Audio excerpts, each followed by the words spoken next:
Can Yaman y su vida amorosa. Otra vez en boca de todos. Pero esta vez el salseo es gordo, gordo. Se supone que ya se sabía porque el turco más deseado del momento nunca se va a casar. Y de verdad, cuando te enteras te quedas de piedra. A ver, para ser honestos, siempre hemos estado ahí, pegados a cada detalle de su vida. Que si romances, que si ruptura, que si la prensa le persigue, un caos. Pero ahora, parece que la cosa va más allá de un simple lío de faldas. Se ha destapado algo que explica todo.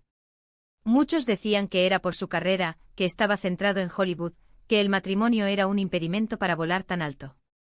Pero yo sospecho que va mucho más allá. He estado investigando, hablando con gente, leyendo entre líneas, y creo que tengo la clave.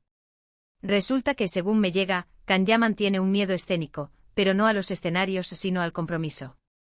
Y no es un miedo cualquiera, es algo profundo, algo que viene de atrás. Y ojo, no lo digo yo, lo dicen personas que lo conocen de cerca. Al parecer su infancia, su educación, todo le ha llevado a tener una especie de bloqueo mental cuando se habla de dar ese paso. Imagínense un hombre que lo tiene todo, fama, dinero, éxito brutal, y millones de fans babeando por él. Y resulta que no puede dar ese sí quiero. ¡Qué paradoja! Es como tener el pastel delante y no poder probarlo. Lo que yo creo que está pasando es que él mismo se ha construido una imagen de chico malo, indomable, el lobo solitario. Y claro, eso vende y mucho. Casarse, con todo lo que implica, rompería un poco esa mística. Pero más allá de eso, insisto, creo que hay un tema personal ahí metido hasta el fondo. A lo mejor en su subconsciente el matrimonio representa algo negativo, una traba, una pérdida de libertad que él no está dispuesto a asumir. Y no es que no ame o no pueda querer de verdad, de eso es otra historia. Pero la idea de un papeleo, de una atadura formal, eso le espanta.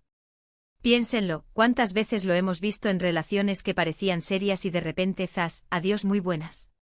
Siempre hay una excusa, ¿verdad? Que si la distancia, que si los compromisos profesionales, que si no era el momento.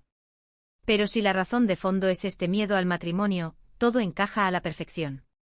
Y a ver, no estoy juzgando, ¿eh? Cada uno tiene sus movidas, sus traumas, sus miedos. Pero sí que me resulta impactante que un hombre en la plenitud de su vida, con todas las oportunidades del mundo, esté bloqueado por algo así. ¿Será que teme perder esa libertad que tanto parece valorar? ¿O es que hay algo más oscuro de lo que aún no nos hemos enterado? Porque otra cosa que me hace pensar es, ¿será que alguna vez encontrará a alguien que le haga superar ese miedo? ¿O es que simplemente ha decidido aceptar que el matrimonio no va con él, y que vivirá feliz así, coleccionando romances pasajeros? Es una pregunta que a mí me ronda la cabeza. Realmente este salseo es para reflexionar. Detrás de las cámaras, de los abdominales perfectos y de las miradas que derriten, hay una persona con sus fantasmas. Y parece que uno de sus fantasmas más grandes es el del altar. Así que, ¿vosotros qué pensáis de todo esto? ¿Creéis que es solo una excusa para no atarse o que realmente Can Yaman tiene un problema real con el concepto del matrimonio?